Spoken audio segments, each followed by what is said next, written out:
요한 1, 2, 3서입니다. 요한 1서의 저자는 사실 익명입니다.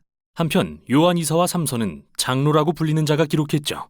그런데 세 서신의 언어와 문체는 모두 동일할 뿐 아니라 요한복음과도 일치합니다. 그래서 대부분의 사람들은 세 서신 모두 예수님이 사랑하시던 제자가 썼다고 생각합니다. 여기서 그는 12사도 중 하나인 세베대의 아들 요한이거나 예수님의 초기 제자 중 장로 요한으로 알려진 다른 요한일 수도 있습니다. 누가 되었든 간에 그는 지금 노년이며 고대 에베소시 주변에 있는 걸로 짐작되는 가정교회 공동체들을 감독하고 있습니다. 복음서와 이 서신들에서 발견되는 단서들로 볼 때 이 공동체들은 대부분 예수님을 따르는 유대인들로 이루어져 있었으며 최근 어떠한 위기를 겪었고 그게 동기가 되어 요한이 이 서신들을 기록한 것 같습니다. 그는 한 무리의 사람들이 이 교회들과 관계를 끊었다고 이야기합니다. 이들은 더는 예수님을 이스라엘의 메시아나 하나님의 아들로서 인정하지 않았고 신실하게 교회에 남아있던 성도들 사이에 적대감을 불러일으켰는데요. 실제로 요한 2서와 3서는 분명하게 이 갈등을 다루었죠. 요한 2서는 특정한 가정교회를 위한 경고입니다. 요한이 미혹하는 자들로 부르는 예수님을 부인하는 자들이 있습니다. 아마도 그들이 이 교회에 찾아올 텐데 그들에게 어떤 인정이나 후원도 제공해서는 안 됩니다. 요한 3서는 사실 이들 가정교회 중 한 곳의 성도인 가이오라는 사람에게 쓴 글로써 요한은 그에게 곧 도착할 진짜 선교사들을 환대해 주라고 요청합니다. 그가 이렇게 요청해야 하는 이유는 이 교회의 지도자 디오드레베가 한심하게도 장로 요한과 관련된 모든 사람들을 거부하고 있기 때문이죠. 이렇게 이 서신들은 요한이 이 교회들에서 직면했던 긴장과 갈등을 들여다보는 창을 제공해 줍니다. 그리고 요한 1서는 이 모든 문제에 대처하고 수습하기 위해서 쓰였는데요. 요한은 여전히 메시아이신 예수를 믿는 이들에게 그들이 진리를 고수할 때 하나님이 함께 하신다는 확신을 심어줍니다. 이 모든 것은 요한 1서의 독특성을 이해하도록 도와줍니다. 사실 이 글은 전혀 서신이 아닙니다.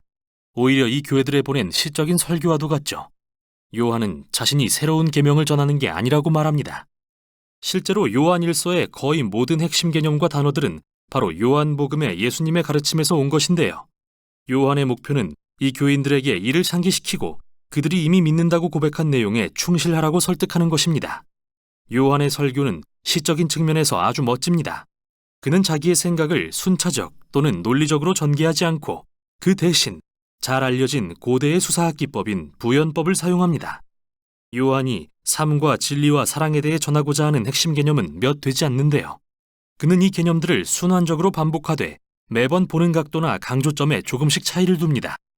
그는 과장법을 많이 사용하며 빛과 어둠, 사랑과 증오, 선과 악이라는 단순하면서 매우 강력한 대비를 사용합니다.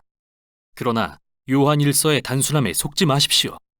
이 글은 매우 심오합니다. 요한 1서는 명확한 서론과 결론을 갖고 있습니다. 그리고 그 사이 순환적인 설교의 흐름은 어떠한 엄격한 문학적 구조도 따르지 않습니다. 그러나 두 개의 큰 단락을 볼 수 있는데 각각은 전하는 소식은 이것이니라는 도입절로 구분됩니다. 그러고 나서 하나님의 성품에 대한 이미지가 반복되는데 먼저는 빛, 다음은 사랑입니다.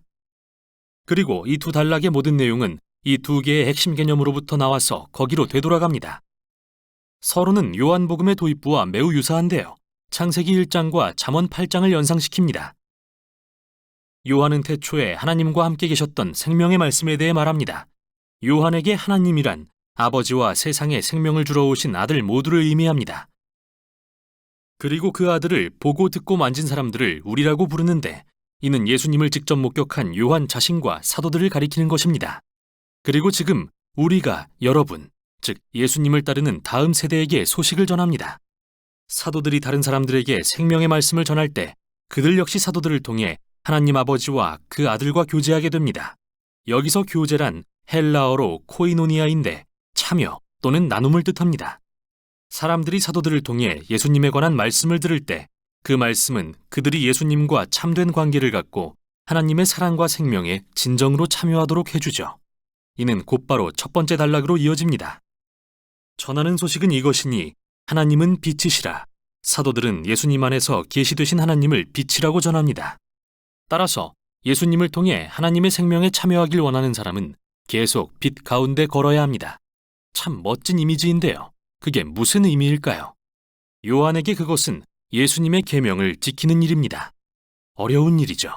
그러기에 당신이 실패할 때 예수님의 속죄의 죽음이 당신의 죄를 덮어주실 것입니다. 그리고 다시 한번 우리는 일어나 예수님의 가르침에 순종하라고 부름받습니다. 그런데 어떤 가르침을 말이죠? 요한은 교회들에게 예수님이 최후의 만찬에서 제자들에게 주신 오래됐으나 새로운 계명을 상기시킵니다. 그분이 그들을 사랑하신 것 같이 서로 사랑하라는 계명 말이죠. 이를 행하는 것이 빛 가운데 걷는 것입니다. 이제 하나님의 빛이 예수님을 통해 비추고 있다는 것은 세상의 어둠이 사라지고 있다는 의미이며 하나님의 자녀들이 세상을 지배하는 죄와 악과 죽음에 대해 지금 이미 승리했다는 뜻이기도 합니다. 따라서 요한은 교회들에게 세상을 사랑하지 말라고 권면합니다. 그 또한 사라질 테니까요. 그가 여기서 가리키는 것은 구체적으로 교만과 성적 타락인데요. 아마도 이게 그 교회들에서 일어나던 갈등과 연관된 문제인 것 같습니다. 그리고 요한은 교회들에게 예수님이 메시아이심을 부인하고 공동체를 떠난 사람들에 대해 경고합니다. 그는 그들을 메시아의 적대자요, 미혹하는 자라고 부르죠. 반면 그는 여전히 예수님에 대한 진리를 아는 자들이 하나님의 진정한 자녀이며 아버지께 사랑받는다는 것을 확신합니다. 그들은 의를 행하고 서로 사랑함으로써 그들이 하나님의 가족이라는 것을 나타낼 것입니다. 분노와 다툼, 분열을 일으키는 미혹하는 자들과 달리요. 이제 설교의 두 번째 단락으로 넘어갑니다. 사도들이 전하는 소식은 이것이니 하나님은 사랑이시라.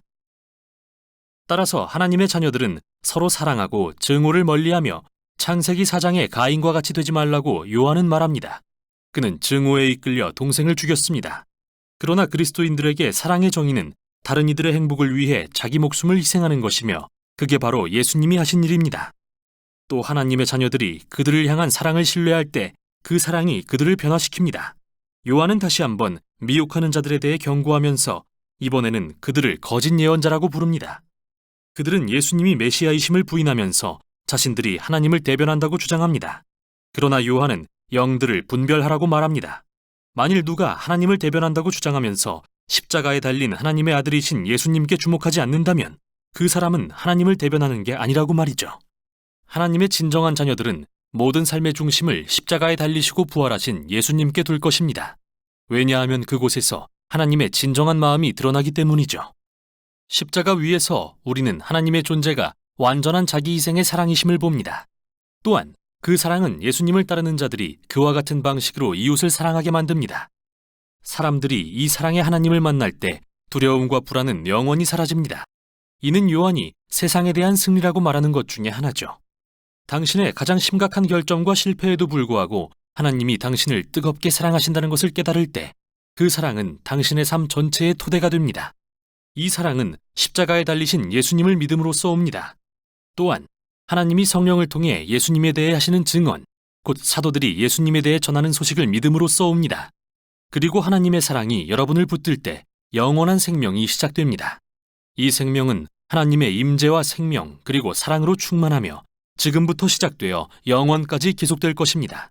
이제 요한은 그의 설교의 절정인 결론에 이르러 이렇게 말합니다. 하나님의 아들이 오셔서 그 참되신 분을 알 수 있도록 우리에게 이해력을 주신 것을 압니다. 우리는 그 참되신 분, 곧 하나님의 아들 예수 그리스도 안에 있습니다. 이분이 참 하나님이시요 영원한 생명이십니다. 잠깐, 좀 헷갈리는데요. 여기서 말하는 참되신 분이 누구죠? 참된 생명을 주시는 분이 예수님인가요? 하나님인가요? 요한의 대답은 물론 둘 다 네입니다. 요한에게 예수님과 상관없는 하나님이란 없으니까요. 그와 사도들은 예수님과의 만남을 통해 하나님이 우리를 너무 사랑하셔서 우리의 실패에도 불구하고 우리 없이는 존재하지 않기로 하셨음을 발견했습니다. 이 하나님은 참 놀랍고 예측할 수 없으십니다. 이에 요한은 끝으로 우리에게 우상을 멀리하라고 요구합니다. 다시 말해 놀라우신 하나님을 우리가 원하는 모습으로 바꾸고 싶은 어떠한 유혹도 물리치라는 것이지요. 예수님을 아는 것은 창조적이고 생명을 주며 이타적인 사랑의 하나님을 아는 것입니다. 요한은 이분이 한 분이신 참되신 하나님이라고 말합니다. 이게 바로 요한의 새 서신이 전하는 내용입니다.